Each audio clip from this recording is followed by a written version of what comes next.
Video kali ini Mimin akan membahas soal tentang kesetimbangan benda tegar yang soal dan pembahasannya itu Mimin ambil dari Big Bang Fisika. Yuk langsung aja kita mulai videonya.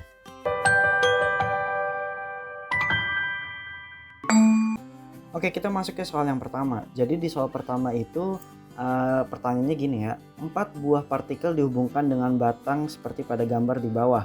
Maka besar momen inersia sistem yang berporos di P adalah jadi di sini ada 4 partikel dengan P-nya itu porosnya ya. Nah, kalau ketemu soal kayak gini, kita kan tahu kalau rumus I-nya itu adalah sigma M R kuadrat kan, atau R kecil sama aja. Berarti karena di titik P-nya itu sebagai poros, berarti titik P-nya itu adalah titik poros terhadap masanya. Jadi untuk M1 berarti R-nya satunya itu di sini ya. Jarak M terhadap porosnya itu yaitu titik P-nya. Berarti kalau kita masukkan M1-nya itu didapatkan 0,5. Berarti masukkan 0,5. Kemudian M2-nya itu yaitu 1. R1-nya dulu ya. R1-nya itu berarti jaraknya itu adalah 100 cm. Diubah ke meter jadinya 1 meter. Ditambah M2-nya itu 1 kg. Berarti kita tetap tuliskan 1 kg. Dan R2-nya itu adalah, kalau dari sini itu 100, berarti kan ini sini adalah 100 dikurang 60, 40 cm. Tapi diubah ke meter jadinya 0,4 meter. Makanya di sini kita tuliskan 0,4 kuadrat plus M-nya itu 0,8 dikali 1 kuadrat. 1 itu adalah jaraknya ya, 100 cm. Ya udah kita hitung seperti biasa, jadinya 0,5 ditambah 0,16 ditambah 0,8. Hasilnya 1,46 kg meter kuadrat. Jadi nanti kalian bisa isi jawabannya yang A, seperti itu. Next ke yang nomor 2. Suatu sistem terdiri atas 3 partikel bermasa M1, M2, M3 masing-masing 100 gram, 100 gram dan 300 gram tersusun seperti pada gambar.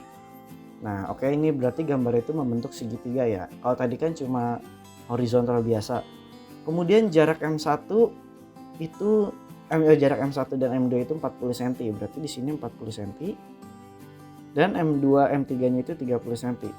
Otomatis M1, M3-nya itu 50 ya. Tapi ingat, ini nggak kepake sih, tapi nggak apa-apa. Nah, karena yang ditanya adalah momen inersia, berarti terhadap sumbu Y ya.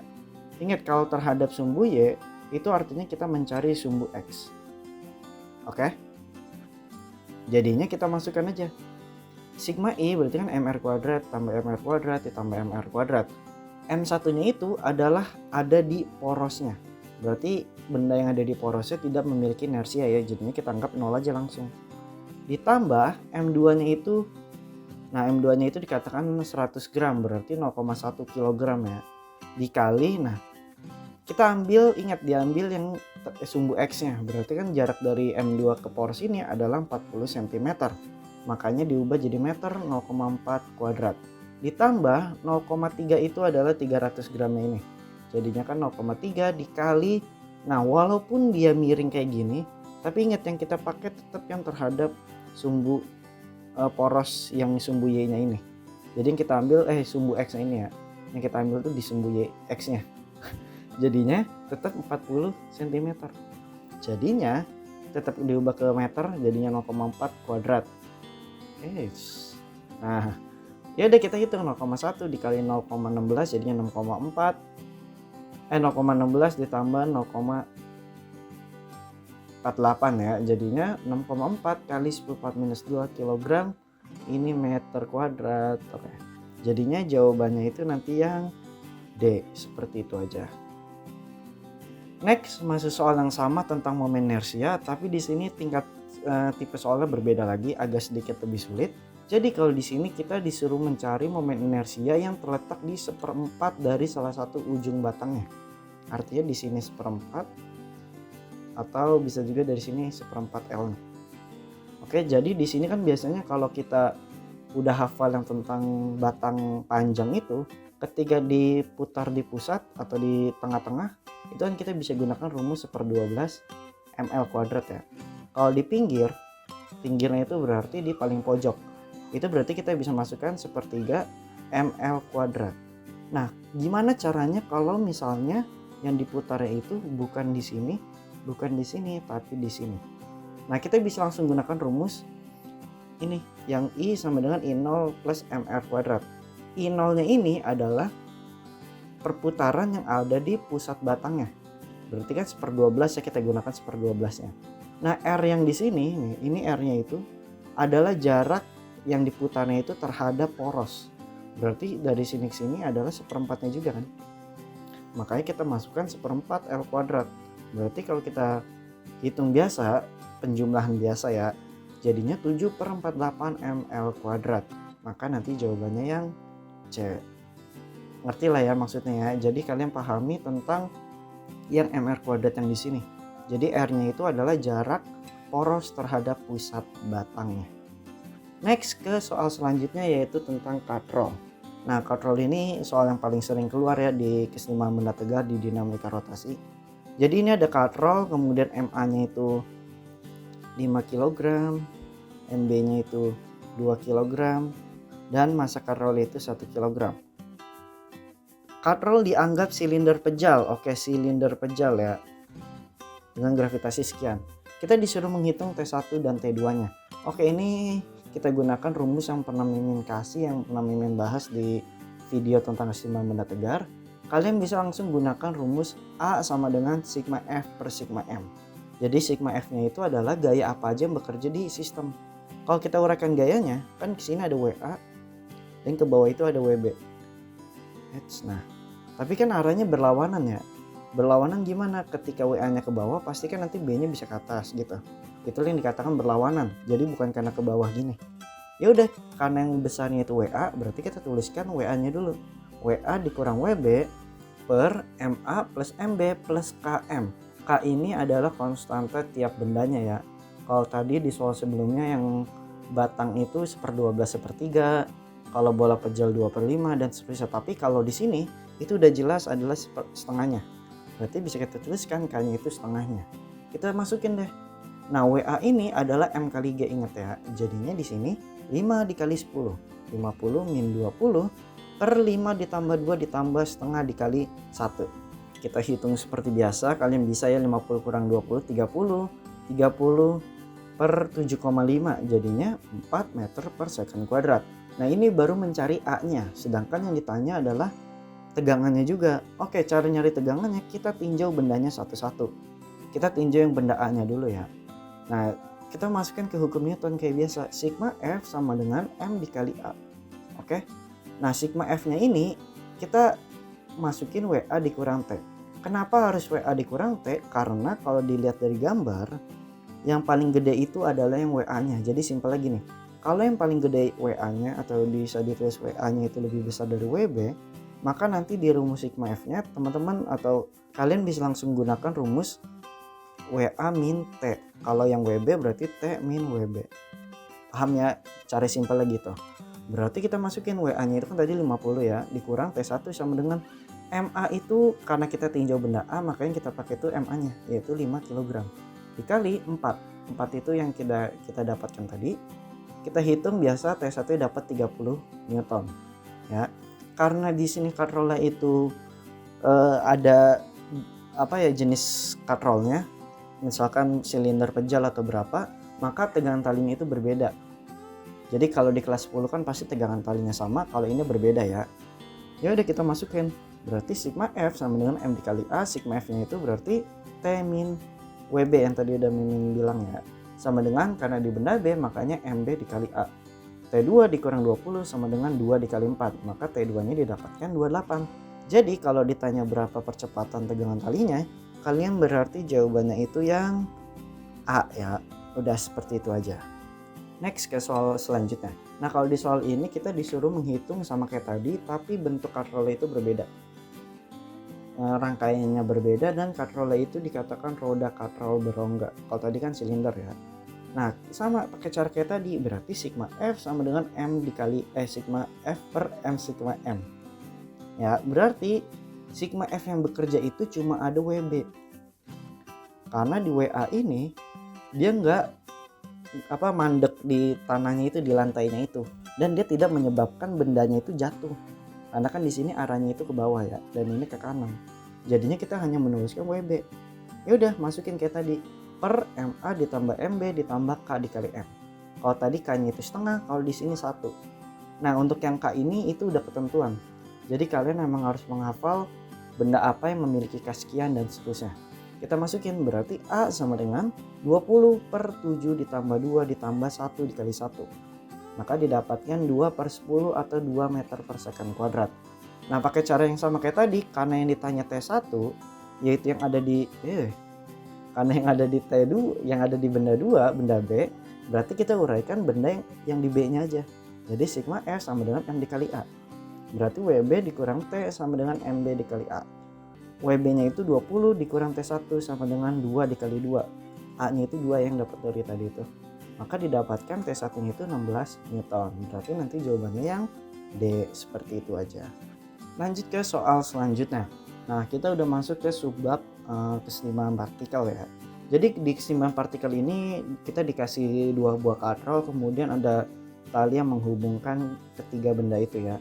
Nah, yang ditanya adalah perbandingan massa A dan massa B. Ingat kalau kayak gini kita tuh konsepnya yang kayak gini, kalau kalian masih ingat ya. Alfa, beta, gamma. Kalau kalian mau belajar lebih lanjut tentang ini, kalian bisa cek aja di keseimbangan benda tegar yang video part 3 kalau nggak salah. Ya udah, kita masukkan. Berarti kalau dilihat dari gambar sini, di sini itu ada TB dan di sini ada TA. Dan di bawah ini ada WC-nya ya. Berarti kita bisa tuliskan kalau WC per sin 90 yaitu sin di depannya nih ya. Dan TA sin depannya itu adalah 150 sama dengan TA per sin 150 sama dengan TB itu sin depannya itu adalah, nah ini kan masih kosong, berarti bisa kita hitung 360 dikurang 90 dikurang 150 berarti 120. Jadinya kita bisa tuliskan TB per sin 120. Tapi karena di sini T-nya itu bisa kita bilang akibat dari massa A dan massa B, makanya bisa kita ubah jadi MA sama MB. Karena yang ditanya ada perbandingan massa A dan massa B, berarti ya kita yang masukin tuh MA sama MB-nya aja. Jadi MA per 100 sin 150 sama dengan MB per sin 120. Maka didapatkan MA per MB sama dengan sin 150 per sin 120. Nah, kalian harus sudah hafal ya tentang trigonometri ini. Sin 150 itu adalah setengah per setengah akar 3. Jadinya didapatkan 1 per akar 3.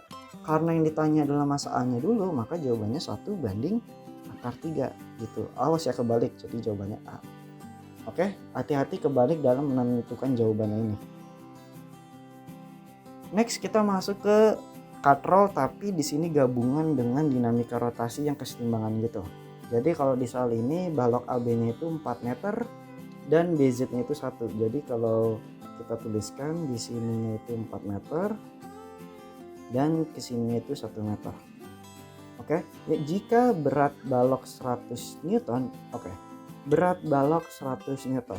Berat suatu benda itu selalu ada di pusatnya. Jadi kalau di kasus ini itu kan di tongkatnya ya, di baloknya itu. Di tongkatnya ya, berarti di sini tuh ada W-nya. Ada di tengah-tengah baloknya. Yang ditanya maka titik C-nya itu berapa? Oke. Kalau nyari soal kayak gini, kita suruh nyari kesetimbangan intinya, yang artinya sigma torsi di A ini yang sebagai porosnya itu harus sama dengan 0. Artinya gaya-gayanya itu setimbang. Ya udah, kita lihat di sini, berarti ada gaya apa aja? Ada gaya W. Ya, oke. Oh, sorry, di sini ternyata titik berat baloknya itu di Z ya. Mimin keliru. Oke. Nah, berarti Z itu di tengah ya. Mimin tadi nggak baca soalnya. Oke. Berarti kita bisa masukkan minus 100 yaitu arahnya ke bawah ya. Berarti kan dia searah jarum jam. Nah, kalau di buku ini itu tuh mengatakan kalau searah jarum jam dia negatif. Tapi kalau kalian udah nonton yang materi tentang kesetimbangan benda tegar yang Mimin jelasin, itu kita bisa pakai apa aja, mau searah positif atau negatif itu akan sama hasilnya ya. Ya udah, jadi minus 100 dikali jarak A ke Z itu berarti 4 meter dikurang 1 meter. Berarti 3 meter ya, ini tipe nih, salah berarti pembahasannya. Oke. Ditambah T-nya itu adalah tegangan tali ini. Yang jaraknya itu adalah 4 meter ya. Berarti ini 4 nih. Wah, ini berarti pembahasannya salah nih. Untung kita periksa. Jadinya didapatkan minus 300 ditambah 4T sama dengan 0. Berarti T sama dengan 300 per 4 atau sama dengan 75 Newton. Seperti itu. Oke, jadi ini jawabannya itu 75 Newton. Nah, mungkin di soal ini tuh dia clearnya di sini nih. Jadi kalau di sini TAB-nya itu 5 meter. Jadi harusnya itu AB kesininya itu 5 meter. Kemudian ini kesininya 1 meter. Makanya ketika AZ-nya itu dia tuh pakainya itu yang 4 meter, 5 dikurang 1. Kita lanjut ke soal subbab selanjutnya, yaitu titik berat yang 2 dimensi. Oke, kalau ketemu titik berat seperti ini, kalau kalian udah baca nonton video yang tentang titik berat, pasti kalian bisa langsung hitungnya. Kita tarik garis ke tengah gini, tarik garis ke tengah. Nah, berarti tentukan nilai titik berat masing-masing bendanya dulu. Kita anggap pertama itu yang persegi itu yang ini kita anggap sebagai benda satu. Nah, pertama kita cari nilai XY-nya. Kalau kita lihat di sini, kan di antara 2 sama 6 itu 4. Dan di sini di antara 0 sampai 6 itu 3. Makanya di sini kita bisa tuliskan kalau koordinatnya itu 4,3. Jadi ini X kemudian Y. Nah, sekarang luas perseginya itu berarti kita kalikan 4, yaitu 2 ke 6 itu kan 4 ya panjangnya ya. Kemudian 0 ke 6 itu 6, berarti 6 dikali 4 yaitu 24. Nah, untuk yang persegi panjangnya sama kayak tadi caranya. Kita tentukan ini kan nilainya sama-sama 4, kemudian sini 6, 8 berarti tengah-tengah 7. Makanya di sini 4,7. Untuk luasnya dikalikan biasa, berarti 6 ke 8 itu 2 dikali 8 yaitu 16. Kalau udah dapat kayak gini kan kalian bisa langsung hitung. Nah, karena di sini nilai X-nya itu sama-sama 4, berarti kita bisa simpulkan kalau X0 itu udah langsung 4 kayak gitu. Berarti kita nyari yang Y-nya aja. Masukin deh A1 Y1 ditambah A2 Y2 per A1 ditambah A2. Masukin deh sesuai angkanya ini. Kalian bisa lah ya disubstitusin aja. Jadinya 23 per 5 sama dengan 4,6. Jadi jawabannya itu adalah 4,6. Artinya X jadi 4 dan Y-nya itu 4,6. Berarti jawabannya yang B. Seperti itu aja. Nah, untuk soal yang terakhir kita akan bahas tentang titik berat di 3 dimensi ya. Kalau di sini bedanya, kalau tadi 2 dimensi, di sini 3 dimensi ya, di mana jari-jarinya itu katanya sama dengan ketinggiannya yaitu 10 cm dan ketinggian sininya itu 10 cm. Nah, di sini gampangnya volumenya itu Y-nya ya, Y bola sama V bolanya itu udah diketahui. Berarti kita langsung hitung dulu. V1 itu adalah yang silindernya ya. Masukin pi R kuadrat dikali T. Berarti R kuadrat itu kan 10 cm. Berarti kan jadinya 100 cm ya, dikali T-nya itu 10.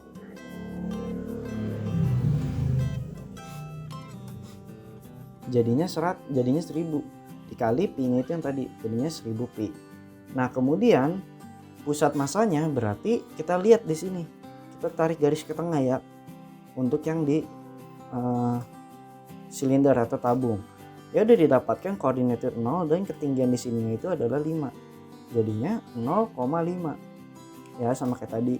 Nah, untuk yang V2-nya karena di sini bola setengah lingkaran, berarti kita masukin ke rumus 2/3 pi R pangkat 3. R-nya itu dimasukkan yang tadi 10 pangkat 3 berarti 1000 dikali 2 2000 pi per 3. Nah, Z-nya itu karena di sini Y2-nya itu udah dapat 3R per 8, berarti kita bisa langsung tuliskan 3R per 8 ya maksudnya. Tapi karena di sini dia ada di atas silindernya, berarti dia otomatis harus ditambah angka 10. Karena nilai X1, Y1 gitu selalu dihitung dari koordinat 0. Oke, jadinya 10 ditambah 3R per 8 sama dengan 55 per 4. Oke, nah untuk yang X-nya itu kan sama-sama dia di tengah. Sama kayak soal sebelumnya, berarti kita langsung bilang kalau X0-nya itu adalah 0. Kita masukkan deh untuk nyari kayak tadi. Kalau tadi 2 dimensi pakainya A, kalau 3 dimensi pakainya V. Kita masukkan kayak biasa, 5 dikali 1000 pi ditambah 55 per 4 dikali 2000 pi per 3. Per volumenya itu 1000 pi ditambah 2000 pi per 3. Didapatkan 8,5. Jadi bisa kita bilang kalau titik beratnya itu adalah 8,5. Tahu dari mana? Jadi gini, kalau dihitung dari alas, itu artinya kita mencari Y. Ya, jadi maksudnya gini, ini alasnya, dihitung berapa ketinggiannya gitu loh. Berarti kan ini dihitung kayak Y-nya. Jadi kalau ditanya berapa letak titik beratnya dihitung dari alas, ya jawabannya nanti 8,5 cm. Seperti itu aja. Oke, kalau ada pertanyaan terkait persiapan ulangan ujian tentang keseimbangan benda tegar ini, kalian bisa tanya di kolom komentar, DM Instagram, atau tanya di grup diskusi Telegram. Oke, sampai jumpa di pembahasan soal selanjutnya.